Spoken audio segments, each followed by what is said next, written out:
प्रिय विद्यार्थियों, मैं doctor Vinod Kumar Singhal, associate professor, department of business administration, government college Sujangarh.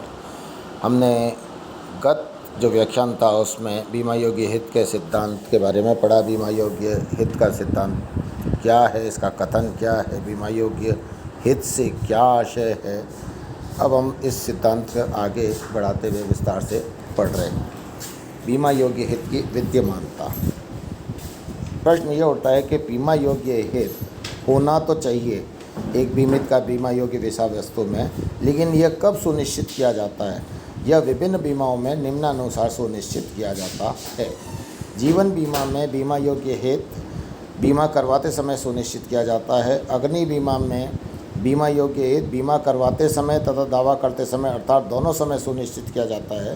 तथा सामुद्रिक बीमा में बीमा योग्य हित क्षतिपूर्ति का दावा करते समय सुनिश्चित किया जाता है। उसका कारण यह है कि समुद्री जहाज़ और उसमें लदे हुए माल दोनों का ही अत्यधिक मूल्य होता है और कोई भी व्यक्ति महज for the sake of fun, केवल आनंद के लिए यह बीमा नहीं करा सकता। इसलिए अगर कोई व्यक्ति चाहता है तो समुद्री बीमा करा सकता है बिना बीमा योग्य हित हुए भी, लेकिन दावा उसी व्यक्ति को मिलेगा जिसके की क्षतिपूर्ति के दिन उस विषय वस्तु में बीमा योग्य हित था। अगर उस व्यक्ति का बीमा कराया हुआ है तो उसे दावा पूर्ति कर दी जाएगी, अन्यथा नहीं की जाएगी। बीमा योग्य हित की उत्पत्ति के आधार। बीमा योग्य हित एक व्यक्ति का किसी बीमित विषय वस्तु में क्यों होता है, उसके क्या आधार हैं? उसके विभिन्न आधार निम्न हैं। संपत्ति की दशा में हो सकता है वह व्यक्ति उस संपत्ति का स्वामी हो अथवा सहस्वामी हो, तब उसका बीमा योग्य हित होता है। या संपत्ति के उपयोग का अधिकार उस व्यक्ति के पास हो तो उसके पास उस संपत्ति का बीमा कराने का बीमा योग्य हित होता है। अगर व्यक्ति के पास किसी ने अपनी संपत्ति बंधक या गिरवी रखी है तो वह व्यक्ति उस संपत्ति का भी बीमा करवा सकता है। यदि विशिष्ट अनुबंध के कारण, जैसे पट्टे का अनुबंध है, गिरवी का है, निक्षेप का है, तो ऐसे केस में अपने पास जो संपत्ति है अन्य की, उसका बीमा करवाया जा सकता है। कानूनी प्रावधानों के कारण, जैसे नियोक्ता का कर्मचारी के जीवन में होता है, कर्मचारी क्षतिपूर्ति अधिनियम के अंतर्गत निर्धारित दायित्वों के कारण, वाहन मालिक का तृतीय पक्षकार को उसकी लापरवाही या दोष से होने वाले नुकसान की पूर्ति का दायित्व उत्पन्न होने के कारण उसमें बीमा योग्य हित होता है। कानूनी संबंधों के कारण भी बीमा योग्य हित की उत्पत्ति होती है, जैसे पति पत्नी का परस्पर एक दूसरे के जीवन में बीमा योग्य हित होता है। नियोक्ता एवं कर्मचारी का परस्पर एक दूसरे के जीवन में बीमा योग्य हित होता है। एक बीमाकर्ता का बीमाकृत संपत्ति में पुनर्बीमा के उद्देश्य से बीमा योग्य हित पाया जाता है। विभिन्न बीमाओं में बीमा योग्य हित के उदाहरण। जीवन बीमा में बीमा योग्य हित के उदाहरण हैं। एक व्यक्ति का स्वयं के जीवन में असीमित बीमा योग्य हित होता है। पति एवं पत्नी का परस्पर एक दूसरे के जीवन में बीमा योग्य हित पाया जाता है। ऋणदाता का ऋणी के जीवन में ऋण एवं ब्याज राशि जो कि बकाया है उस सीमा तक बीमा योग्य हित पाया जाता है। साझेदार का अन्य सह साझेदारों के जीवन में उनके द्वारा लगाई गई पूंजी की सीमा तक बीमा योग्य हित पाया जाता है। एक व्यावसायिक संगठन का अपने महत्वपूर्ण अधिकारी के जीवन में उस सीमा तक जितने की उसकी अनुपस्थिति से लाभ प्रभावित होंगे बीमा योग्य हित पाया जाता है। एक कर्मचारी का नियोक्ता के जीवन में नियुक्ति अवधि तक अर्जन योग्य पारिश्रमिक की सीमा तक बीमा योग्य हित पाया जाता है। एक प्रतिभू का मूल ऋणी के जीवन में ऋणी के दायित्व की सीमा तक बीमा योग्य हित पाया जाता है और एक प्रतिभू का सह प्रतिभू के जीवन में गारंटी की सीमा तक बीमा योग्य हित पाया जाता है। लेकिन निम्नलिखित संबंधों में परस्पर बीमा योग्य हित नहीं पाया जाता, जैसे संतान और माता पिता का परस्पर एक दूसरे के जीवन में, भाई बहन का एक दूसरे के जीवन में बीमा योग्य हित नहीं पाया जाता।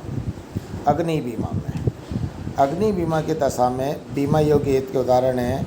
संपत्ति के स्वामी का बीमा योग्य संपत्ति में, संपत्ति के सह स्वामी का संपत्ति में अपने हित की सीमा तक, बंधकी एवं गिरवी ग्रहीता का बंधक अथवा गिरवी रखी गई संपत्ति में ऋण एवं ऋण के ब्याज की सीमा तक, किराएदार का उपयोग हेतु ली गई संपत्ति में, पट्टेदारी का पट्टे पर ली गई संपत्ति में, ठेकेदार का कार्य के लिए किराए पर लिए गए उपकरणों मशीनों में, बीमाकर्ता का पुनर्बीमा के उद्देश्य से बीमाकृत संपत्ति में, निक्षेप ग्रहीता का निक्षेपित माल में, एजेंट का नियोक्ता के माल एवं संपत्ति में तथा प्रन्यासी का प्रन्यास की संपत्तियों में।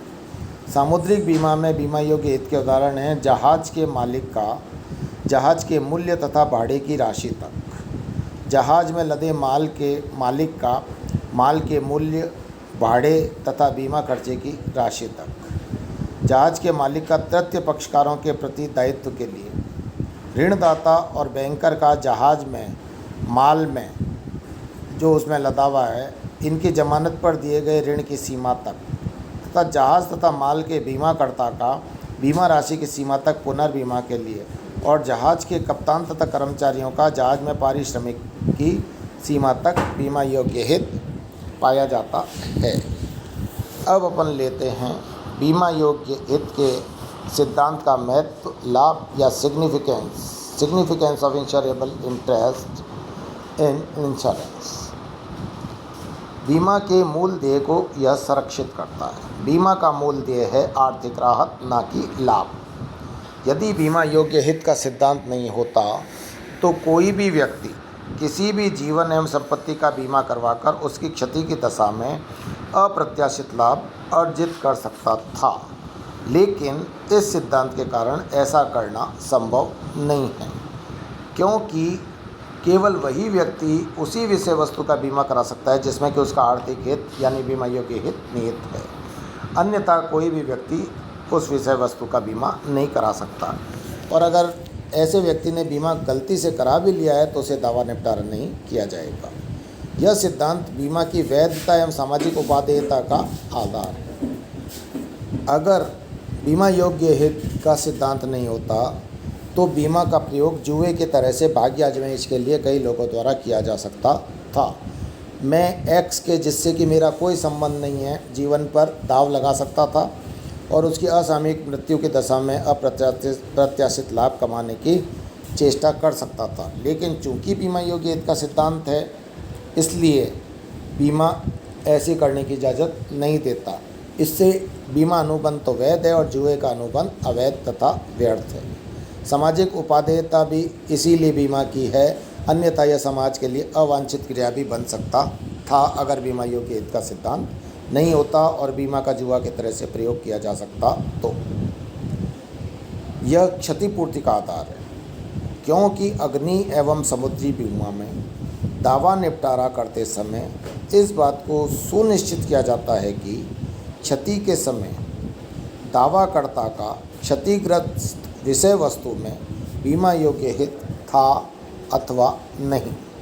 अगर ऐसा नहीं था तो उसे दावा निपटारा नहीं किया जा सकता, और अगर था तो और एक निश्चित अल्प सीमा तक ही था तो उस सीमा तक ही उसे दावा निपटारा किया जाएगा, उससे अधिक दावा निपटारा नहीं किया जाएगा। बीमा अनुबंध को जुए से पृथक करता है, क्योंकि इस सिद्धांत के अभाव में बीमा को भी लोग भाग्य आजमाइश का माध्यम बना सकते थे और बीमा और जुआ में फिर कोई मौलिक अंतर नहीं रह जाता। जीवन एवं संपत्ति की सुरक्षा की प्रवृत्ति को प्रोत्साहित करता है। ऐसा इसलिए होता है क्योंकि बीमाकृत जीवन एवं संपत्तियों के संरक्षण हेतु बीमित बीमा शर्तों के अधीन बाध्य होता है। साथ ही इनमें बीमा योग्य हित होने के कारण वह स्वप्रेरित होकर भी इनका संरक्षण करता है। आप उदाहरण के लिए ये देखिए कि मैंने मेरे मकान का अग्नि बीमा करा रखा है। मैं अग्नि बीमा मेरे मकान का बीमा करता तभी करेगा जबकि वह यह देख लेगा कि मैंने सुरक्षा के पर्याप्त बंदोबस्त कर लिए हैं, संगठन संरचना में कोई डिफेक्ट था तो उसको मैंने दूर कर दिया है, फायर एक्सटिंग्विशर्स अग्निशमन यंत्र जहाँ लगाने चाहिए थे वहाँ लगा लिए हैं, मैंने एग्जिट की, रोशनदान की, हवा की पर्याप्त व्यवस्था इस तरह से कर दी है, डिस्टेंसिंग की, कहीं कोई कंजस्टेड एरिया था तो उसको इस तरह से रीस्ट्रक्चर कर दिया है बीमाकर्ता के संतुष्टि तक कि अब यदि आग दुर्भाग्यवश लग भी जाती है तो अत्यधिक क्षति होने की संभावना नहीं रहेगी। इसी प्रकार से मैं मेरे या मेरा जिस व्यक्ति के जीवन में आर्थिक हित है का बीमा कराता हूँ, तो केवल इसलिए नहीं कि मैंने उसका बीमा करा रखा है, बल्कि इसलिए कि मेरा उससे भावनात्मक लगाव भी है।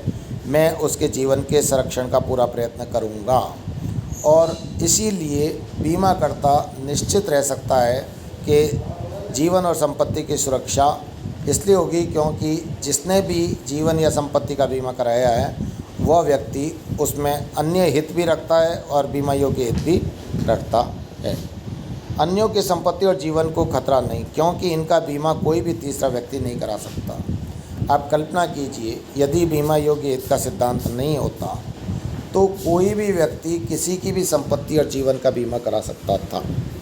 और आप जानते हैं कि पैसे के लिए आजकल दुनिया भर के अपराध होते हैं, छोटी मोटी लूट की घटनाएं कर लेते हैं लोग, और मात्र कुछ रुपयों के लिए किसी की भी हत्या तक हो जाती है। आजकल ऐसे केस भी सुनने में आते हैं। यदि किसी व्यक्ति ने अन्य के जीवन पर 10 लाख का उसका बीमा जीवन का कराकर दाव लगा दिया और वो व्यक्ति निश्चित समय तक ऐसा नहीं लगता उसको कि प्राकृतिक मृत्यु को प्राप्त हो रहा है, तो हो सकता है उस व्यक्ति को, जिस व्यक्ति ने उसके जीवन पर दाव लगाया है, वो स्वयं मार देता।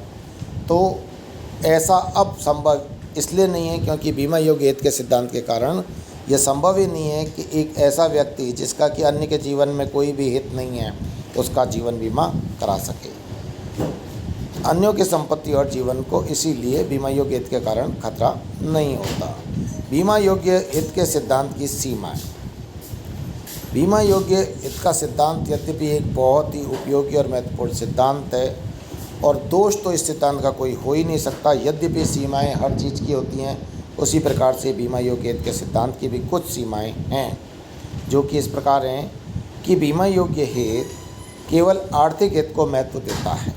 अन्य हितों जैसे धार्मिक, आध्यात्मिक, भावनात्मक आदि की इसमें उपेक्षा की जाती है, जबकि संपत्ति और जीवन में व्यक्ति के इस प्रकार के हित भी पाए जाते हैं। मान लीजिए कोई व्यक्ति का कोई धर्म गुरु है या गुरु है, वो उस व्यक्ति के लिए दुनिया में किसी से भी बढ़कर है और वो उसके जीवन का बीमा कराना चाहे तो वो उसके जीवन का बीमा इसलिए नहीं करा सकता क्योंकि उसके जीवन में उस व्यक्ति का आर्थिक हित विद्यमान नहीं पाया जाता। इसी प्रकार माता पिता का संतान के और संतान का माता पिता के जीवन में हित नहीं माना जाता, जबकि व्यावहारिकता यह है कि यह ऐसा होना चाहिए और दोनों की कई बार एक दूसरे पर आर्थिक निर्भरता पाई जाती है, बल्कि अमूमन पाई जाती है। और इसमें वैधानिक संबंधों के दुरुपयोग की संभावना होती है क्योंकि पति पत्नी का एक दूसरे के जीवन में बीमा योग्य हित पाया जाता है। कई बार इस स्थिति का दुरुपयोग कर और अपराध की प्रवृत्तियां भी पनपती हैं, लेकिन इन चीज़ों का ये एक नैतिक सीमाएं हैं और इनका निवारण संगठन स्तर पर तो नहीं किया जा सकता। यद्यपि हम अनुशासित होकर व्यवहार करें और बीमा को बीमा की भावना से ही स्वीकार करें तो ये सीमाएं नगण्य प्राय हैं। Thank you very much. हम अगले व्याख्यान में लेंगे परम सद्विश्वास का सिद्धांत।